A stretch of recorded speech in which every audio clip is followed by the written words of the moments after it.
Hello everyone, Ginger here from WebWench DIY Nails, and today we're going to jump right into some hand-painted gel nail designs for the holidays that are office friendly. I'm doing my daughter's nails here. She works in a hospital. She can't get too wild and crazy with her nails. We can if we want to get taken seriously, unfortunately, right? That's something to discuss in another video. I'm starting here with the builder gel fill that I do on her every time I do her nails, and I sped through this at like 16 times the speed that I actually was doing this. If you're interested in seeing this section made into its own video about how I do the builder gel fills on my daughter, just let me know in the comments and I'll take care of that. I did tape the filing and everything that I went through also, and the removal of her old manicure, which was also gel polish. So I have all that material, I just did not include it here to keep the video to a reasonable length. So hello, if you're new here, welcome on in, and my name is Ginger. I'm a DIY nail enthusiast, and sometimes I leave little bits like this in just so you can get a feel for who we are. And decide for me which hand you want, what color. She pays or we go Dutch. She pays or we go Dutch. Maybe Gold digging. green on this one, red on this one. Wait.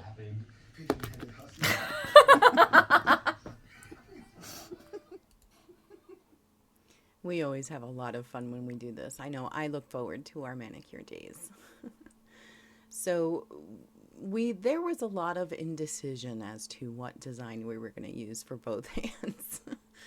So we started with what we knew for sure. We knew for sure that each hand was going to have 3 nails that were just the glitter colors, red on one hand, green on the other. So that's where we started. We knew that was going to happen. I did 3 coats, I think, and then a shiny top coat, and those nails were done. We only had 4 left. So the design negotiations began. I had done, as you see in front of me here, I had done some testing the night before, some playing, some practicing with my lines.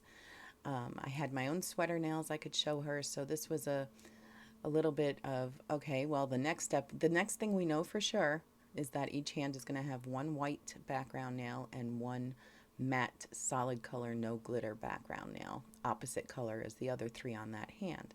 So again, we just went in with that. I did those 2 on the backgrounds, and then I used matte top coat because I find that doing my line art is easier on top of a matte top coat. I can wipe away my errors before I cure, and nobody's the wiser. So we wanted to do a candy cane nail on the white background on both hands, different variations of the candy cane striping. The idea here on this one was a larger red stripe, smaller red stripe, and then silver somewhere wherever it looks good. That was my instruction. So again, starting with what we were sure about, the red lines. We knew the red lines were going to happen. We were going to have thick ones. We were going to have thin ones. And one of the things I want to point out is that you'll notice throughout this video of all the line art that I do, you'll see me going in with a touch-up brush, my Holo Taco touch-up brush, and just alcohol. And I manipulate, move the gel paint around. I remove it. This is why I'm enjoying gel so much, because it gives you the freedom to make mistakes, try out something. If it doesn't work, just wipe it off and get rid of it and try again.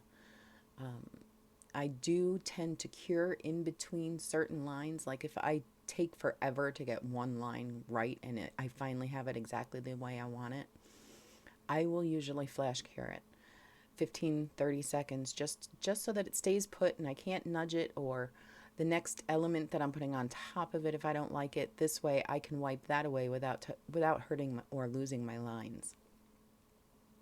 So at this point, the red lines are pretty much done. Also wanted to point out, see how I use the cleanup brush with alcohol to get all the gel off her skin? You'll see that I'm doing that a lot, and that is because usually when I have this time with my daughter, it's limited. she lives an hour away, so I have to be done in a reasonable time to give her time to, make the drive home safely and all that stuff. So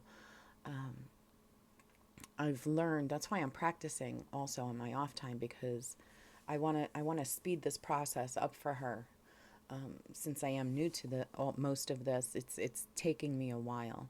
This is the first manicure I've done for her in a long, since I started this journey, that didn't take all day long, and her shaping is on point in comparison to what it's been in the past.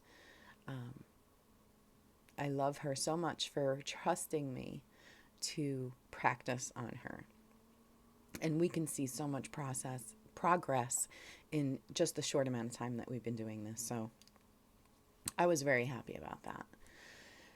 So she decided that she wanted some sparkles. We knew there were going to be sparkles involved. We just didn't know how. But once she saw the red lines on the nail, she said, okay, I think the silver needs to be a part of the thicker red lines. So knowing that since I had cured this before I started with the silver, knowing I couldn't really make a mistake because I could just wipe it off if she didn't like it, I just went in and tried this, and she liked it. She loved it. We both loved it. It looked awesome. And you have to remember that everything doesn't have to be super complicated in order to look awesome. Sometimes simple is better. So here on the other white nail, on the other hand, she wanted candy cane stripes, but she wanted green involved somehow. And I had remembered from my childhood a candy cane with red and green stripes on the white candy. And I remembered that the green was usually a thin line. The red was thicker. So that was the idea I had when I started this nail. My idea was thin green lines, thicker red lines. And I'm learning on these teeny tiny little nails of hers, I really have to plan out my lines better, because the curve and contour of her nail happens a lot faster on a tiny nail than it does on like my nails that are a little bit wider. And I think I have a longer nail bed. So my nail shape is completely different. Contour, shape, everything. So I was kind of learning how to deal with her shape, her nail size, and her contour as I went here.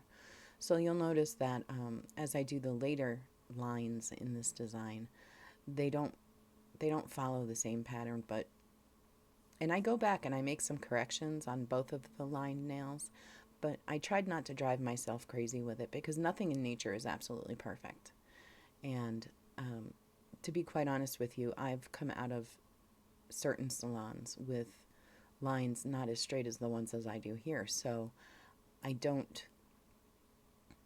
feel bad letting her leave my house with these lines in the finished product. Let's just put it that way. I always hope to do better. That's something that, is in my nature. Next time, this was a learning experience. Next time it'll look even better. That's how I look at it. I'm going to let some holiday inspiration of the musical variety keep you occupied while I take a rest, so I'm not talking through an entire video again, while you watch me finish up the lined art on these two nails.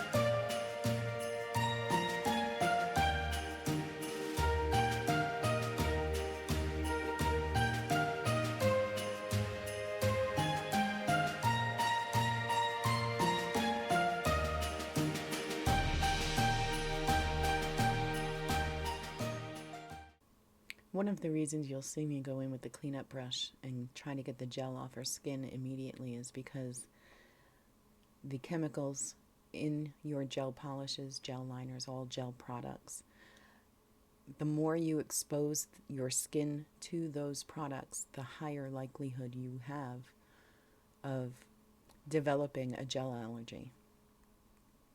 the more exposure you get to those products on your skin, the closer you are to getting that allergy. I don't have one, my daughter doesn't have one, and I'm trying to keep it that way. So when you see those funny finger condoms on my fingers, that's because I don't like wearing an entire glove. So I just wear those on the fingers that have the possibility of coming into contact with gel. Here I've zoomed in a little bit so you can see how I do the sweater nail design. I didn't include the entire process in this video because I just released a sweater design video. If you're interested in seeing that process from start to finish, I'm leaving that in the cards for you in the upper right hand corner of your screen. Painting the sweater design on her nail was a lot different than what it looks bigger on her nail because her nail is tiny, but it's the same size I painted it on mine. Again, I'm not very fast at adjusting things like that, especially when I'm in the learning process of still perfecting the process myself. All in all, I consider this a very successful manicure session. She was thrilled to death. She's looking forward to showing everybody at work. She says she's always gets compliments on the manicures I do for her. And if she sent you here to see this video and how I did the manicure that you saw her wear at work, hello, nice to meet you. I'm her mom. So once I get the final approval that we're good to go on the design as it is, I go in with the shiny top coat, being sure to get her free edges. She's got a lot of holiday parties to go to. She's going away for a celebration, so I wanted to make sure we had her all set. Here at the end, she insisted on showing you what she calls her witch nail. We're trying to fix it. I'm trying to learn all the solutions to upslope, ski slope nails. Well, there you have it, another manicure. She's ready for the holidays. From my family to yours, I hope you have a wonderful holiday season, and I will see you in the next video. Good luck, adventurers.